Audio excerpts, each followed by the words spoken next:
Alright, now we do folks your boy Marcos and 25 numbers after the name. A little FIFA, I'm a little Jueves, a little Marcos and friends over here. Me and my boy Fabio, I'm playing as Chelsea. This was random though, man.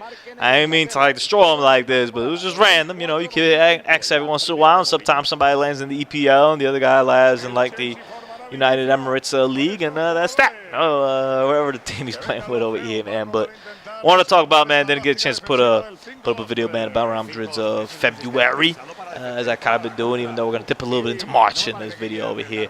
I'm actually recording this video Tuesday. I'm watching right now, 87 minutes. Sevilla's beating Man U 2-1. Give you guys a timestamp as to when this is. And rough tackle over there by Correa. He about to get a yellow, and he might get a red, but he's going to get a yellow just because it's out there. And come on, dude, what you doing over here, man? And rightfully so, man. Just to give you a little, I'm just going to assume that Sevilla's going to get through over here. But they did the right thing, winning this game, because Sevilla actually came out to play and to try to win. And Mourinho did his classic park the bus deal. And in all fairness, Man U's better than it plays.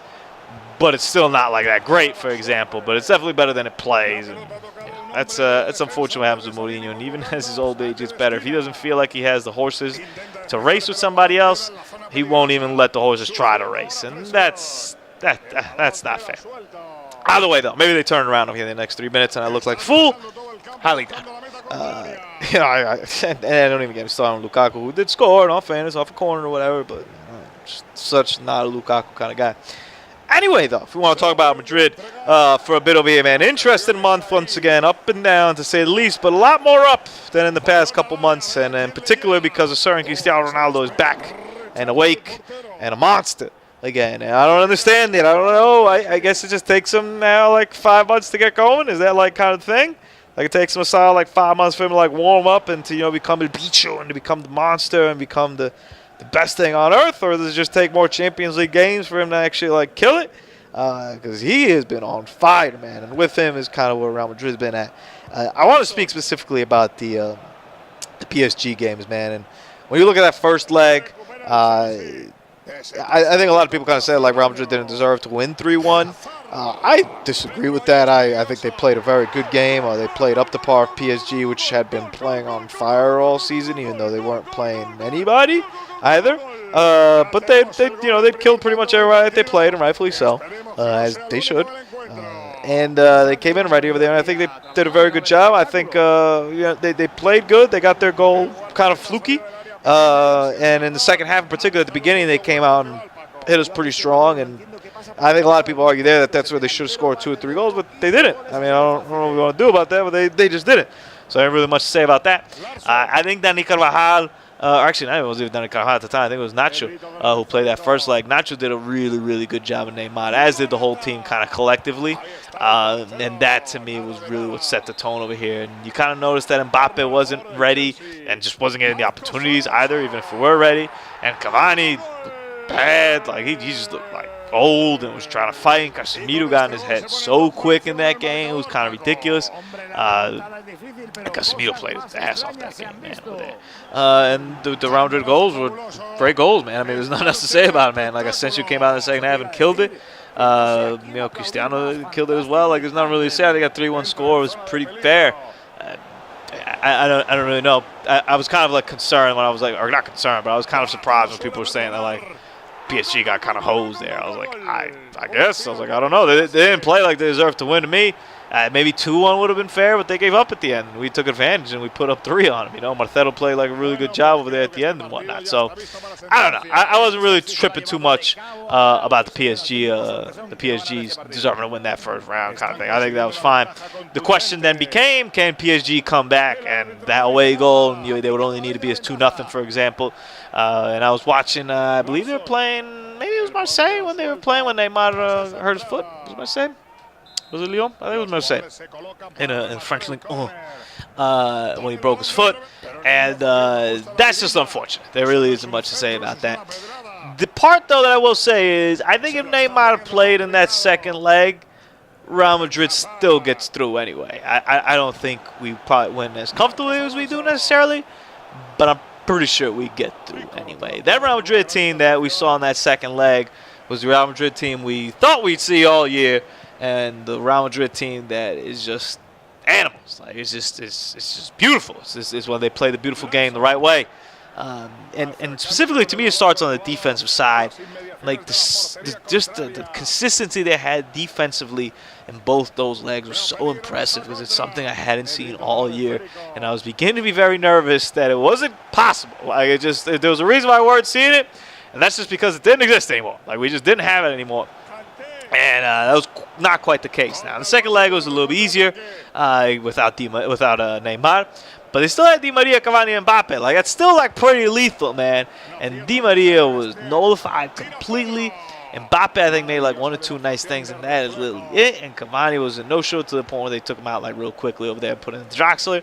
And then they took out, like, Di Maria, too. Or maybe they took out Di Maria before Cavani. I don't remember. But either way, they made those changes. And that team was just destroyed. Like, immediately when Cristiano scored that first goal over there, that team just sunk, done, finished. They were, like, no chance of even competing and whatnot. And when I look at PSG's issues, I think number one to me goes to the top, and it goes to Emery. Where Emery is not. And I'm not even sure if it's fair for him, because I do think Unai Emery is a pretty good coach.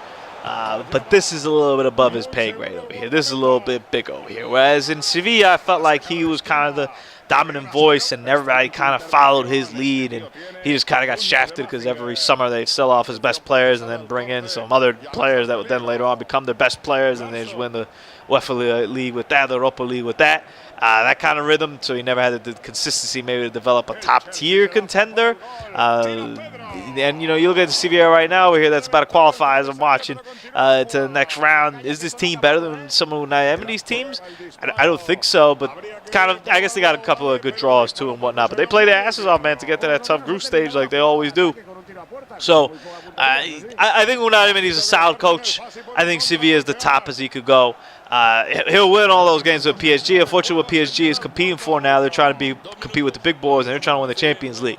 And that's kind of the barometer you're setting. So annihilating League on by like 1,000 points doesn't mean anything. Winning the French Domestic Cup doesn't mean anything. They are just strictly worried about the Champions League, and they just aren't on that level. And I think step one is the Unai Emery factor, where he lost that locker room so early on this year. I think Neymar is a big reason why he lost that locker room. I don't think Neymar has any respect for him, and that kind of shows, and that goes on to other players as well. Whereas if Neymar doesn't have respect for you, then Cavani's not going to have respect for you, and Mbappe, even though he's young, he's going to be like, well, what the hell am I going to follow that? And you'll kind of see the pattern here that, you know, the players are going to dictate. Like, Neymar isn't going anywhere, right? Even though there's a lot of rumors over there. He's in PSG for a while. Like, they paid a ton of money for him, and you got to pay a ton of money if you want to get him. So he's in PSG for a while. Mbappe's on loan. That one's a little bit interesting. I think he probably stays, but I don't know. Maybe Mbappe kind of looks at it and says, I really don't like playing next to Neymar, and he goes somewhere else. So that one's still a little bit up there. And they're already kind of trying to look for replacements on Cavani. So I think what will end up happening is it'll be Neymar's team, right? Neymar and crew. And I think it's fine. I think you could win the Champions League with Neymar and a bunch of really good players around them, you know, maybe not like excellent, you know, star, you know, I mean, not like a Cristiano Ronaldo or anything like that, but you can win it with Neymar and a bunch of people.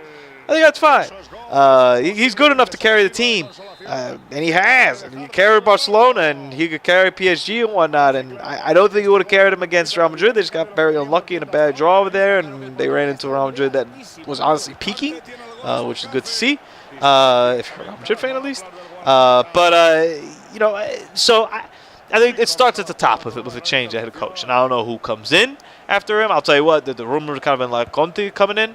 That's not good. Like Neymar and Conte, that won't mesh. That just wouldn't be a thing. As, you know, a rumor, for example, like Mourinho, that'll help him out defensively, I guess. But that wouldn't be. That'd be definitely better than Conte, but I don't think it'd be too great either. You know, Ancelotti would be okay, but you got to be careful though, because Ancelotti is very much a players type coach, and players will take advantage of that, specifically a guy like Neymar. You know, the thing is what I'm hearing out of PSG is that just Neymar has so many concessions. He's so treated like a god and royalty over there that you can't say no to him. And you already established that at the beginning of his time there, which is now, and that's a problem. You know, like you should have set a better precedent over here. Like Unai Emery should have said that on day one and be like, this is my team. This is how the rules are going to be. You got to respect it. You got to play like everybody else, and that's it. And, you know, it's like the Greg Popovich thing where, like, he yells at Tim Duncan, he yells at Tony Parker, he yells at Manu.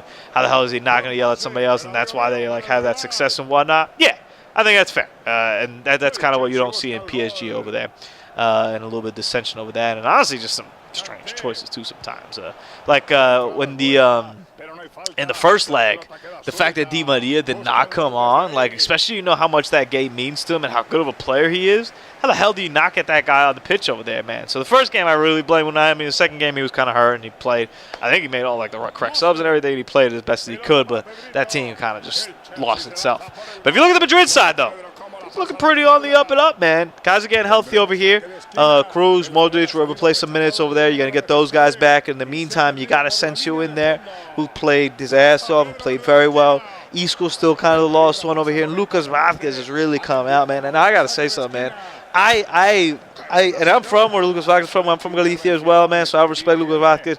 But there was about 2 years ago, man, when Lucas Vázquez just kept being the first sub off the bench, and even earlier this year. And I was like, what are you doing, man? Like, I do not want to see this guy anymore. Like, to me, he was so limited in what he could do that I just didn't want to see him, man. I was like, and it wasn't a good thing.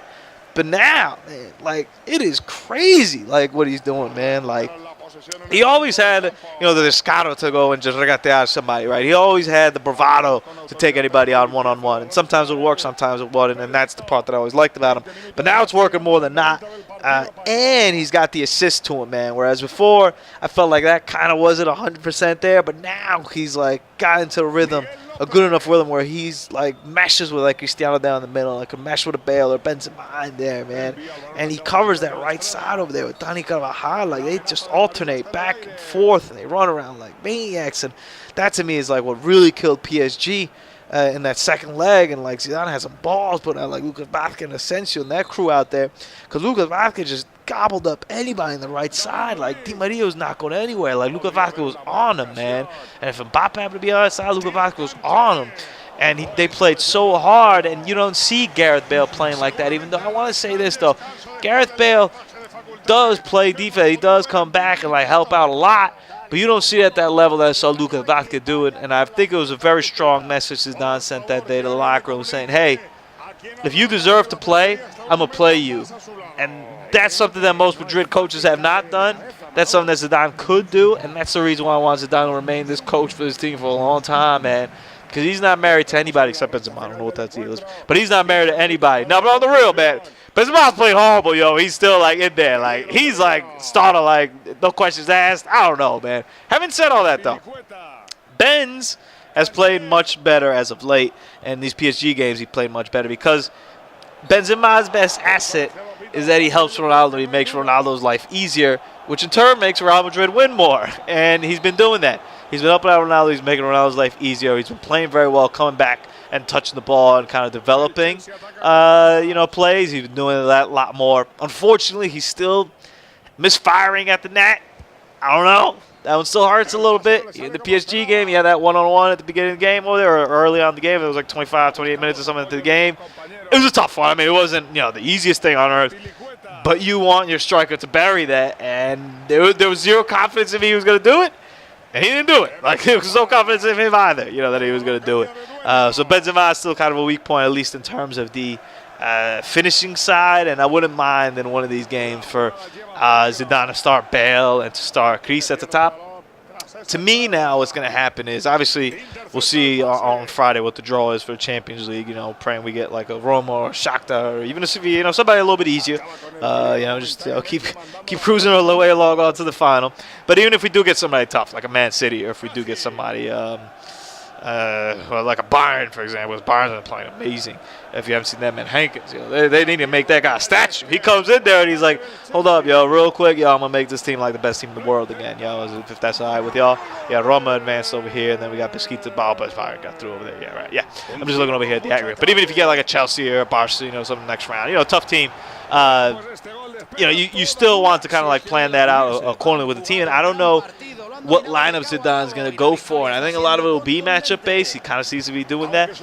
But how do you keep these guys plugged in? And specifically like a Gareth Bale, who's somebody who's just got the talent and should be good enough to play on this team, but has been on the bench lately. I don't know, if he loses him. And you can't afford to lose him because you're going to need him. And even if it's coming down as a sub, when you need him to come in the 75 minute and we're down by a goal to advance to the next round, I want that guy to be 100% plugged in. I think Zidane can do it. I don't know. The big question mark, too, that we lost, man, is Isco. I can't imagine how Isco. I don't know. I know he's just not getting like Burn. He's not playing, and when he's playing, he's not playing even that great. But I don't know how that guy. You keep that guy mentally engaged and mentally focused in the group, man. And he'd be tough, man. And you know, are we looking at Isco departure in the summer?